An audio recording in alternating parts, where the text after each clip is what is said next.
Next ഞാൻ subject കൊടുത്തു, മലയാളം എന്ന് കൊടുത്തു, സബ്ജക്റ്റ് മലയാളം എന്ന് കൊടുത്തു.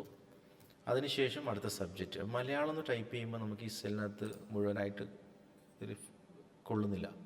അപ്പോൾ മലയാളം എന്നുള്ളത് നമുക്ക് അടുത്ത സെല്ലിലോട്ട് പോയിട്ടുണ്ട്. ഇവിടെ ക്ലിക്ക് ചെയ്യുന്ന സമയത്ത് ഫോർമുല ബാറിൽ ഒന്നും കാണിക്കുന്നില്ല. ഇവിടെ ക്ലിക്ക് ചെയ്യുമ്പോൾ മലയാളം കംപ്ലീറ്റ് ആയിട്ട് കാണിക്കുന്നുണ്ട്. അപ്പോൾ ഈ സെല്ലിനകത്ത് തന്നെയാണ് നമ്മൾ ടൈപ്പ് ചെയ്തിട്ടുള്ളത്.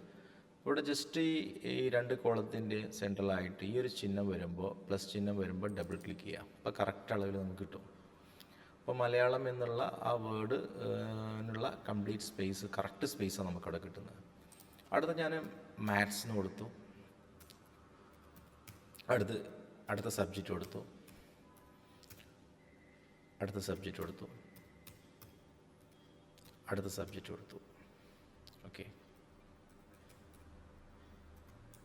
കൂട്ടണം എന്നുണ്ടെങ്കിൽ നമുക്കിവിടെ ജസ്റ്റ് ക്ലിക്ക് ചെയ്ത് പിടിച്ചിട്ട് റൈറ്റിലോട്ട് കൊണ്ടുപോയി കഴിഞ്ഞാൽ നമുക്ക് ഈ ഒരു കോളത്തിൻ്റെ വിഡ്ത്ത് നമുക്ക് കൂട്ടാൻ പറ്റും. അപ്പോൾ ഏത് കോളത്തിൻ്റെ വിഡ്ത്താണോ കൂട്ടേണ്ടതെന്നുണ്ടെങ്കിൽ നമ്മളിവിടെ തന്നെ ക്ലിക്ക് ചെയ്തിട്ട് ഈ ചിഹ്നം വരുമ്പോൾ, പ്ലസ് ചിഹ്നം വരുമ്പോൾ നമുക്കിങ്ങനെ വിഡ്ത്ത് കൂട്ടാൻ പറ്റും. ഇനി ഞാനിവിടെ ഓരോരുത്തരുടെ മാർക്ക് എൻ്റർ ചെയ്യാൻ പോവാണ്.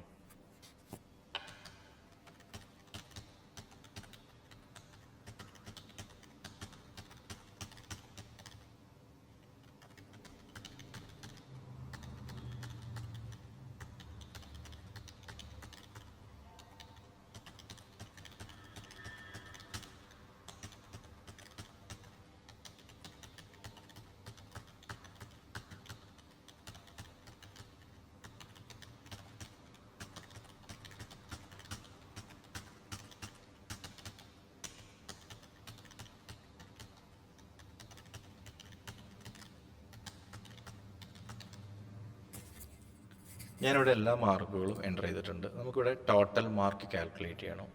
എക്സലിനകത്ത് നമ്മൾ എന്തൊരു കാൽക്കുലേഷൻ ചെയ്യുകയാണെങ്കിലും, സെല്ലുകൾ തമ്മിൽ കൂട്ടുകയാണെങ്കിലും, ഗുണിക്കുകയാണെങ്കിലും, കുറയ്ക്കുകയാണെങ്കിലും, എന്ത് കാൽക്കുലേഷൻ ചെയ്യുകയാണെങ്കിലും നമ്മൾ ഈക്വൽ ടു കൊടുക്കണം, സമം കൊടുക്കണം. സമം കൊടുത്താൽ എക്സൽ അതൊരു കാൽക്കുലേഷനായിട്ട് പരിഗണിക്കുള്ളൂ.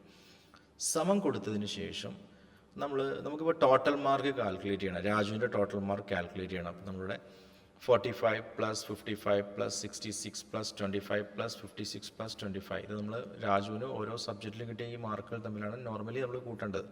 പക്ഷേ ഇവിടെ നമ്മൾ ചെയ്യേണ്ടത് സംഖ്യകൾ തമ്മിൽ കൂട്ടരുത്. സംഖ്യകൾ തമ്മിൽ കൂട്ടിക്കഴിഞ്ഞാൽ നമുക്ക് ഓട്ടോമാറ്റിക് കാൽക്കുലേഷൻ കിട്ടില്ല. സെല്ലുകൾ തമ്മിൽ കൂട്ടണം. അതിന് നമ്മൾ 45 എന്നുള്ള സംഖ്യ നിൽക്കുന്ന ഏത് സെല്ലാണ്? F7ലാണ്. ജസ്റ്റ് നമ്മളിവിടെ ക്ലിക്ക് കൊടുത്താൽ മതി. ഇപ്പോൾ F7 എന്ന് വരും. പ്ലസ് ചിഹ്നം കൊടുക്കുക. അടുത്ത 55 നിൽക്കുന്നത് G7ലാണ്.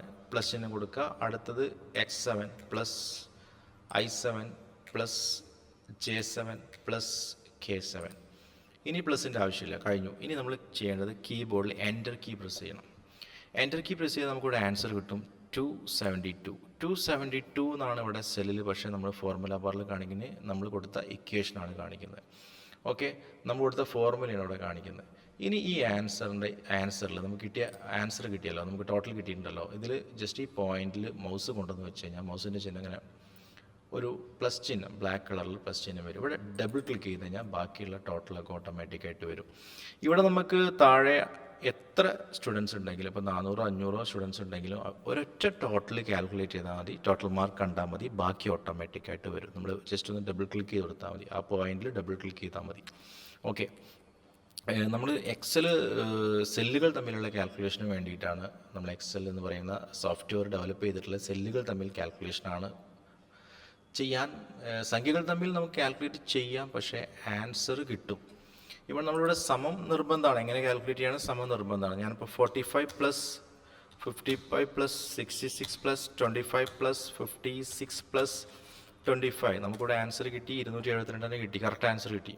പക്ഷെ നമുക്ക് ഓട്ടോമാറ്റിക് കാൽക്കുലേഷൻ കിട്ടില്ല. എല്ലാത്തിലും 272 തന്നെ വരിക. കാരണം ഇവിടെ നമ്മൾ സെല്ലുകൾ തമ്മിലാണ് കാൽക്കുലേറ്റ് ചെയ്തത്, ഇവിടെ നമ്മൾ സംഖ്യകൾ തമ്മിലാണ് കാൽക്കുലേറ്റ് ചെയ്തത്. സെല്ലുകൾ തമ്മിൽ കാൽക്കുലേറ്റ് ചെയ്യുമ്പോൾ ഓട്ടോമാറ്റിക്കലി അടുത്ത സെല്ലോട്ട് പോകുമ്പോൾ F8 G8, അടുത്തേക്ക് പോകുമ്പോൾ F9 G9, അടുത്തേക്ക് പോകുമ്പോൾ F10, ഇങ്ങനെ മാറുന്നുണ്ട്. ഇവിടെ അങ്ങനെ മാറുന്നില്ല. 45 + 55, അടുത്തതും 45. ജസ്റ്റ് ആ നമ്പർ മാത്രമാണ് വരുന്നത്. ആ നമ്പർ കോപ്പി ആവാം. ഇവിടെ ഫോർമുലയാണ് കോപ്പി ആവുന്നത്, ഇവിടെ നമ്പറാണ് കോപ്പി ആവുന്നതാണ് തമ്മിലുള്ള വ്യത്യാസം. ഒരു കാരണവശാലും നമ്മൾ സംഖ്യകൾ തമ്മിൽ കാൽക്കുലേറ്റ് ചെയ്യാൻ പാടില്ല. അങ്ങനെ ചെയ്താൽ ഓട്ടോമാറ്റിക് കാൽക്കുലേഷൻ നടക്കില്ല. ഓക്കെ.